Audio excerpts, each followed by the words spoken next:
In the silent, sun-drenched expanse of the penthouse, Leo's room was a world unto itself.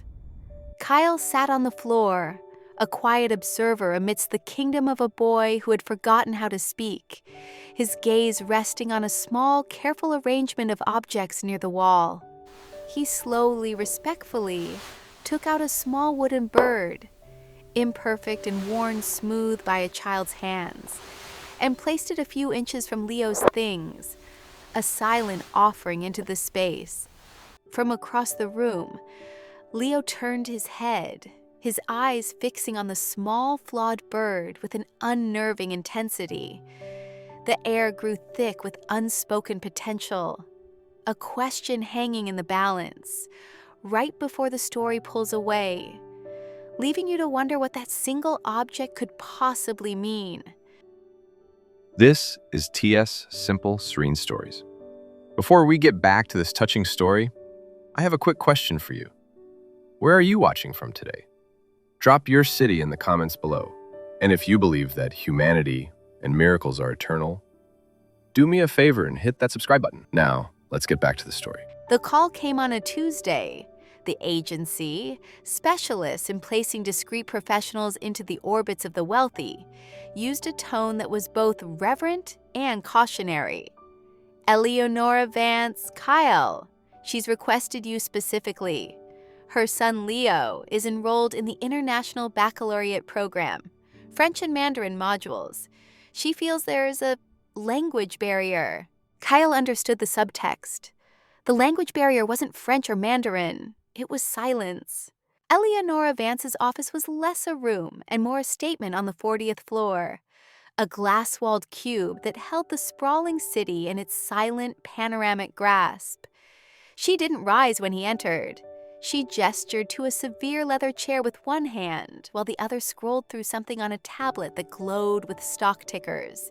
She was exactly as her public profile suggested, sharp, impeccable, and radiating an efficiency so profound it felt like a form of aggression.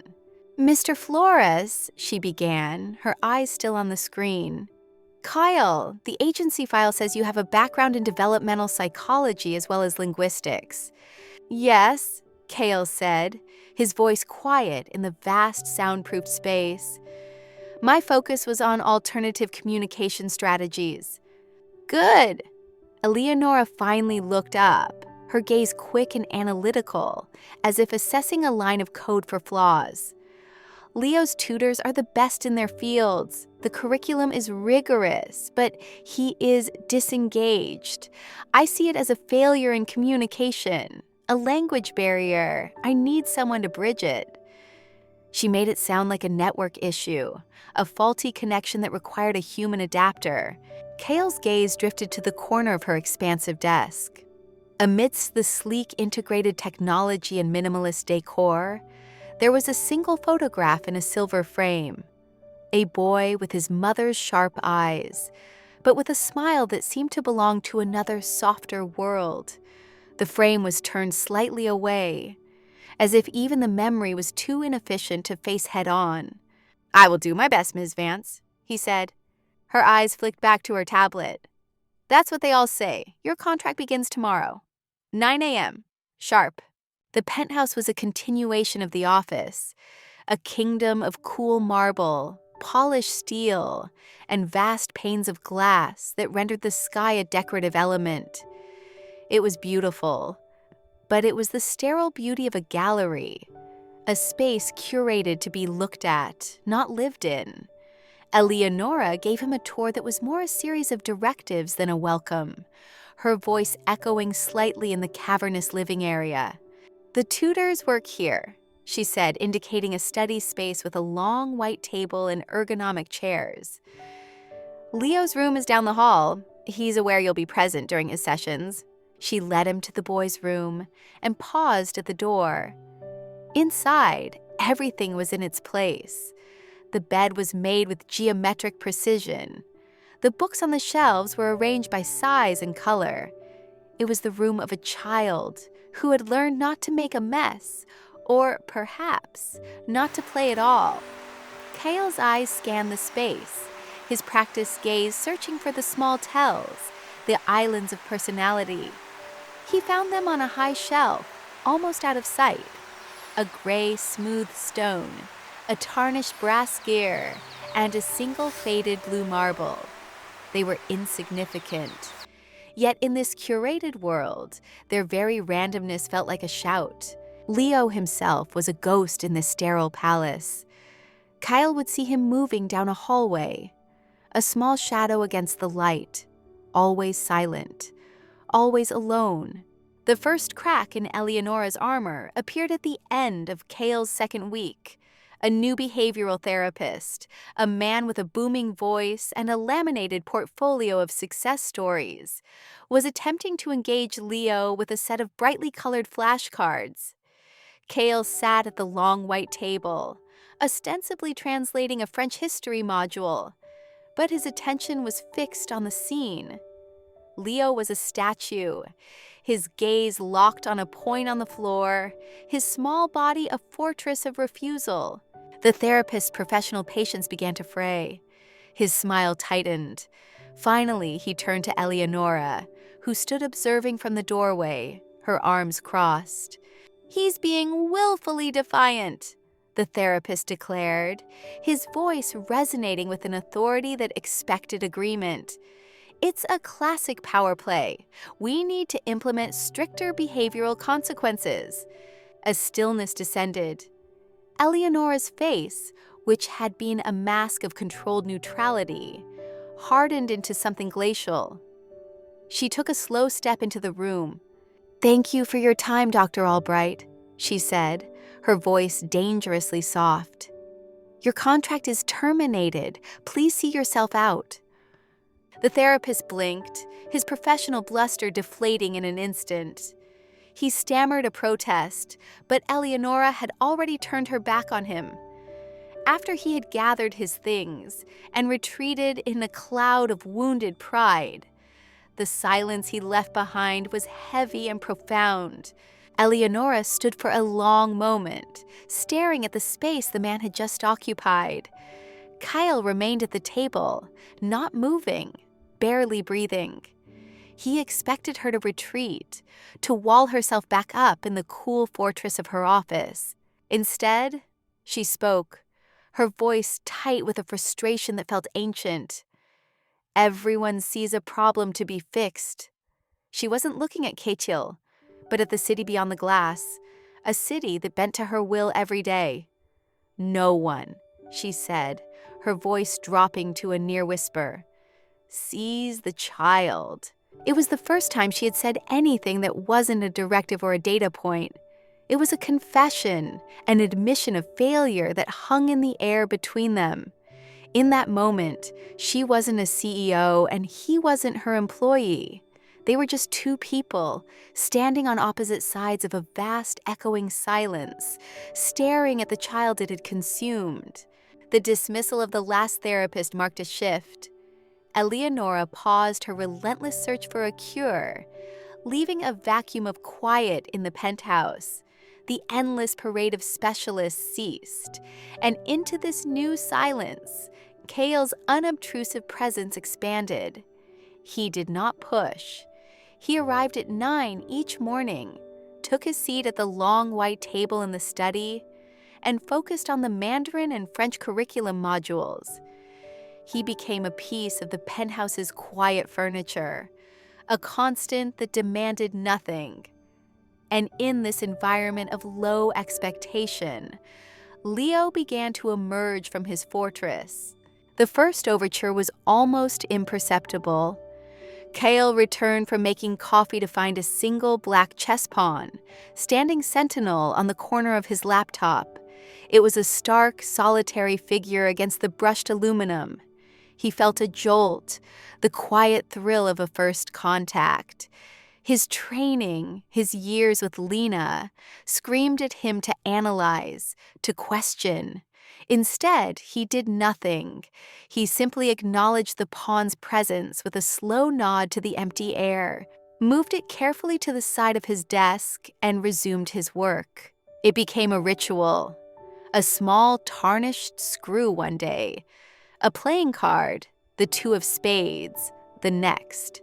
They were questions without words, tests of his reaction. Cale never failed them. He treated each object with a quiet respect, a silent acknowledgement that it had been placed there for a reason. He was not an interrogator, he was a witness.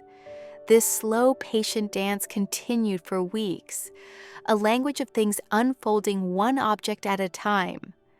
Leo remained a ghost, a flicker in the periphery, but his messages were growing bolder. One rainy afternoon, a childcare issue forced Cale's hand. He called Eleonora's assistant, his voice tight with apology. "My daughter Lena. Her school had to close unexpectedly. I can't find a sitter on such short notice. I understand if you'd prefer I take the day." There was a pause. Then the assistant's voice returned, laced with surprise. "Ms. Vance says to bring her." Lena was Kyle's world in miniature. A 7-year-old with her father's observant eyes and a silence that was just beginning to thaw. She sat beside Cale at the study table, her small legs dangling high above the marble floor, and communicated through a sketchbook. An hour into their work, Cale's phone buzzed. It was a video call from Lena's therapist. He answered, angling the phone so Lena could see. "Hi, Dr. Anya." "Hello, Kyle. Hello, Lena." The therapist's warm voice filled the space. "How was the morning?" Lena didn't speak. She picked up a crayon and pointed to a drawing she'd made. A large scribbled gray cloud with jagged bolts of yellow lightning. Cale nodded, his expression softening. "I understand," he said, his voice a low murmur, meant for both his daughter and the doctor. It was a loud day, wasn't it? The thunder was a surprise. Lena gave a small, solemn nod.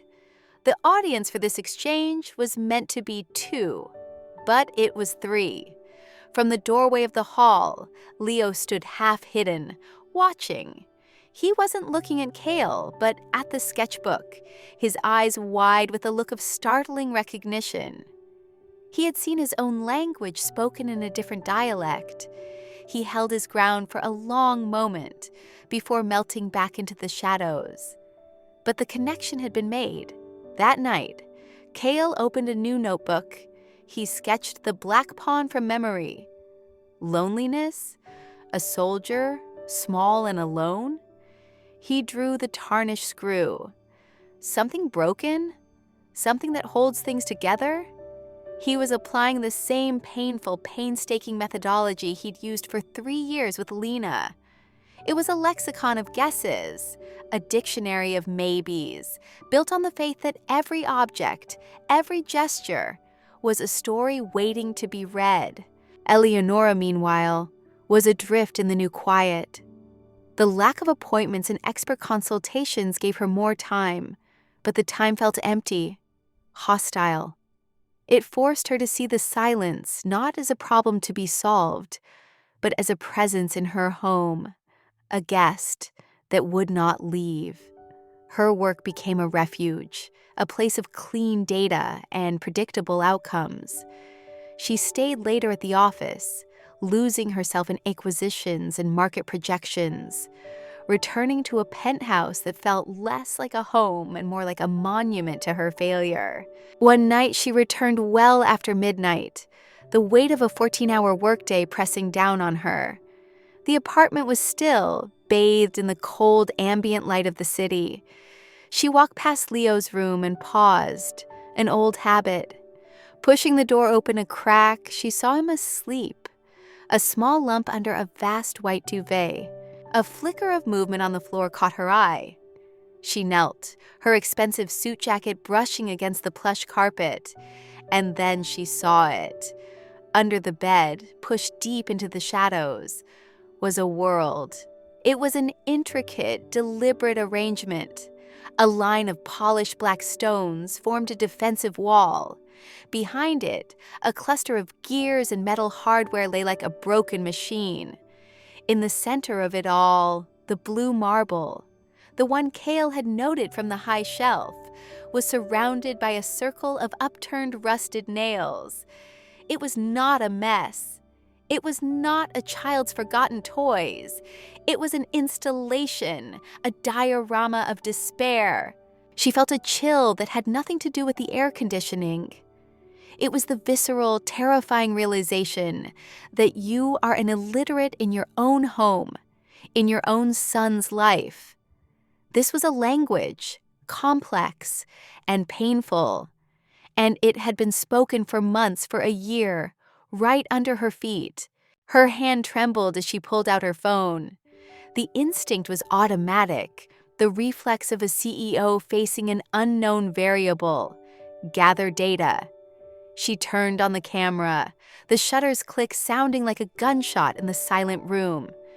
The flash illuminated the secret world under the bed, capturing the scene in a single sterile image. She stared at the photo on her screen, the raw, symbolic anguish of her son, now flattened into pixels. She had her data, and she had never felt more powerless in her life. The photograph on Eleonora's phone became an obsession. It was a data point she couldn't process, a piece of irrefutable evidence that her son's inner life was a foreign country. The image of the blue marble surrounded by rusted nails haunted her meetings, appearing superimposed over spreadsheets and quarterly reports. The desperation that had been simmering beneath her controlled exterior finally boiled over. She had to break through the wall, and she would use the only tool she had left, the raw, unfiltered force of her will. She found Leo in his room that evening, sitting on the floor, moving a single white bishop across a square of sunlight on the rug. She knelt, an unpracticed and awkward gesture that made her knees ache. "Leo," she began, her voice strained with an emotion she couldn't name. She held out her phone, the image of the secret world under his bed glowing on the screen. "I found this. Please, just tell me what this is. Tell me what you need." Her voice cracked on the last word, the carefully constructed dam of her composure finally breaking. It was a plea, naked and raw, stripped of all authority. It was too much. The intensity of her need, the sudden violent intrusion into his silent sanctuary, was an assault. Leo flinched as if struck. He scrambled backward, away from the phone, away from her, until his back hit the wall. He wrapped his arms around his knees, making himself as small as possible. And the silence that returned to the room was no longer passive. It was a shield, absolute and impenetrable. The connection she had tried to force had only slammed the door harder, leaving her kneeling alone in the wreckage of her attempt, utterly, devastatingly defeated. Later that day, Kyle found Leo in the same spot, a small, motionless statue in the corner of his room. The air was heavy with the aftermath of the failed confrontation. Kale knew this kind of retreat. He had seen it in Lena 100 times. A shutdown so complete it felt like an absence. Words would be useless, an intrusion. Remembering a rainy afternoon with his daughter, a breakthrough born of shared, silent creation, Kyle didn't speak. He simply sat on the floor across the room, giving Leo a wide berth of space and silence. He took out his own items, a smooth, heavy fountain pen, his keys on a worn leather fob, a single silver coin. He didn't copy the arrangements he'd seen Leo make. That would be an appropriation, a cheap imitation. Instead, he simply arranged his own objects, showing Leo that he, too, understood the principle. "This is my story," the gesture said. "I see that you have one, too." Then he reached into his jacket pocket and took out the small, imperfectly carved wooden bird. It felt warm in his hand, a familiar weight. He paused, then gently placed it on the rug between them, not pushing it forward, but simply offering it into the space. A question, an invitation. We are back at the opening scene, but now the silence is filled with the weight of 4 months of history. Leo's eyes, which had been fixed on the wall, slowly lowered. They tracked across the floor and settled on the bird. He watched it for a full minute, his face unreadable. Kale didn't move, didn't breathe. Then, with a slowness that felt momentous, Leo unfolded himself. He crawled across the rug to a small box on his shelf and retrieved a single smooth gray stone, his symbol for calm, for safe, the one Kale had logged in his notebook weeks ago. He returned to the center of the room and gently, deliberately, placed the gray stone so that it was touching the wooden bird.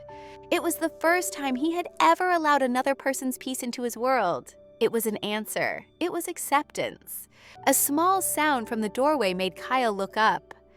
Eleonora stood there, her face pale. In her hand, her phone was still clutched, the screen dark. She wasn't looking at Kale. She was staring at the 2 objects on the floor, the handmade bird and the simple stone, resting together in a patch of afternoon sun.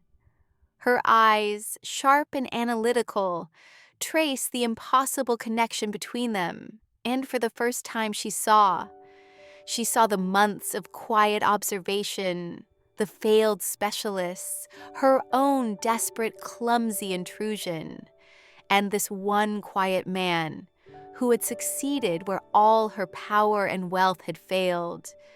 Her face was a mask of shock, of grief, and of a terrifying, dawning understanding.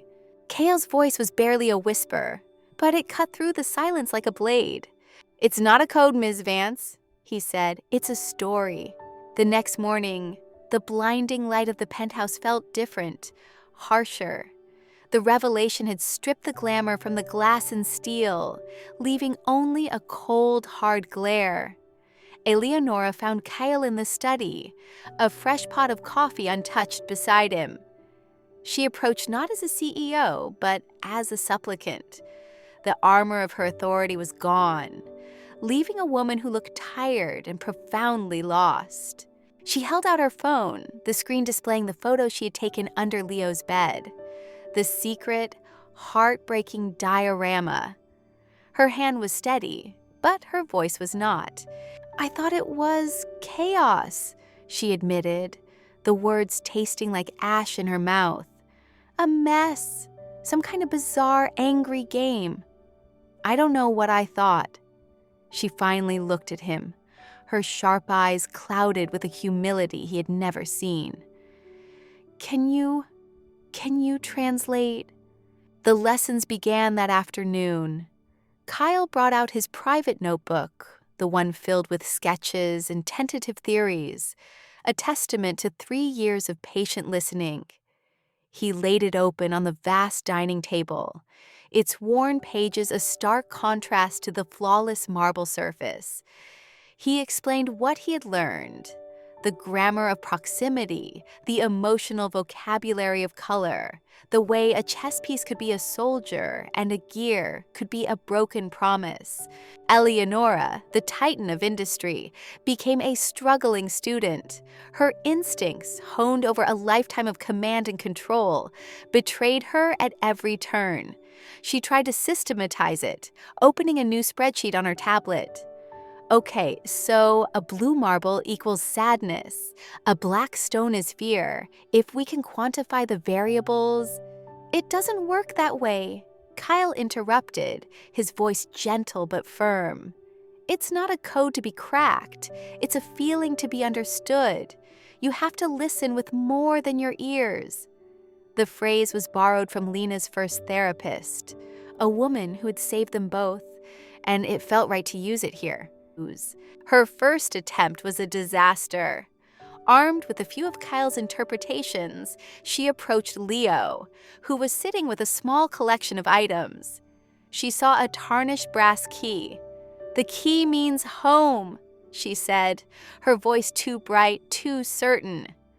"You miss your old home, don't you?" Leo flinched. He gathered the key and the other objects, swept them into a box, and retreated to his room, the door clicking shut with quiet finality. Eleonora's face fell. She turned to Kale, her frustration warring with her despair. "What did I do wrong?" "The key was next to a broken watch," Kale explained softly. "It probably didn't mean home. It meant lost time, or a time to leave." He let the silence sit for a moment. "You didn't ask. You told him what he meant. You have to be willing to be wrong."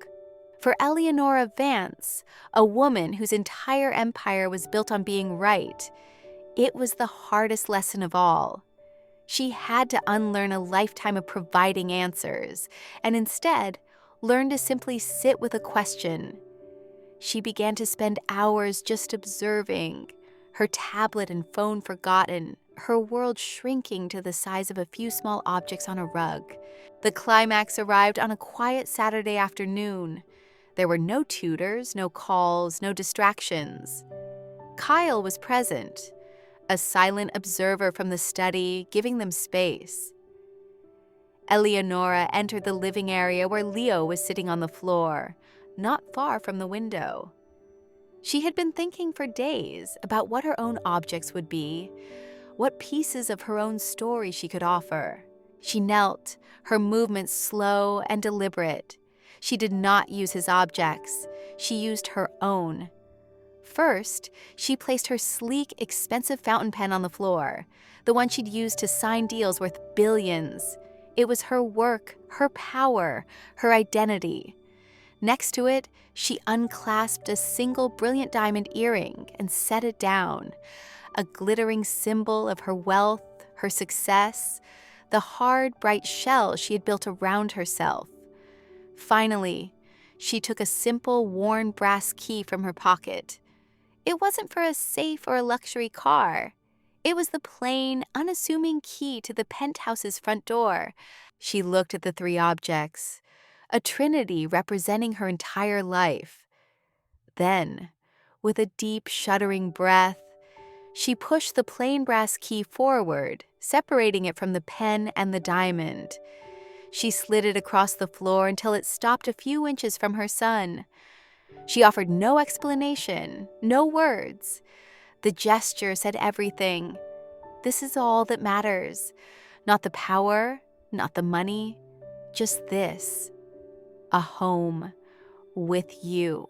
Leo, who had been watching her with a cautious, unnerving stillness, looked at the key. He looked at the pen and the diamond, then back at his mother's face, which was stripped bare of all its usual certainty, open and vulnerable and terrified. He sat motionless for a full minute, a minute that stretched into an eternity for Eleonora. Her heart hammered against her ribs. Then he moved. He crawled forward, his small hands moving with a grave purpose. He reached out, his fingers hovering over the key for a second before he picked it up. He held it in his palm, feeling its weight. Then he looked at his mother, crawled the final few inches toward her, and gently, carefully, placed the key in her open hand. He did not speak. He did not have to. His touch, the warmth of his small hand closing around hers, was a clear, unambiguous act of acceptance. In that instant, Eleonora Vance's world collapsed. The entire intricate, glittering scaffold of her life, the deals, the status, the power, the relentless pursuit of more, crumbled into dust. She finally, truly understood. Connection was not an acquisition. It was not a problem to be solved or a company to be restructured. It was a surrender. It was the terrifying, liberating act of placing your heart in someone else's hands and trusting they wouldn't let it fall. The realization was a quiet, internal cataclysm, a breaking that left her feeling more whole than she'd ever been, shattered and profoundly, breathtakingly free. The epiphany was not a cure. It was simply the opening of a door, and the path through it was winding and uncertain. A month after Eleonora had surrendered her power on the floor of the penthouse, she found herself struggling. One afternoon, watching Leo meticulously arrange a line of dominoes, she felt a familiar surge of impatience. "Leo, the pattern is inefficient," she said, the words slipping out, a ghost of her former self. "If you angle them this way, the kinetic transfer would be—" She stopped, catching the flicker of retreat in his eyes. The old habit died hard. "I'm sorry," she said, her voice soft, humbled. "Show me your way." Leo had good days and bad days. The silence was no longer a fortress, but it was still a familiar room he retreated to when overwhelmed. One evening, while Kyle was helping him with a drawing, Leo pointed to a picture of a boat and whispered a single breathy word: "Go." It was the first word he'd spoken in over a year, a gift given to the man who had first listened.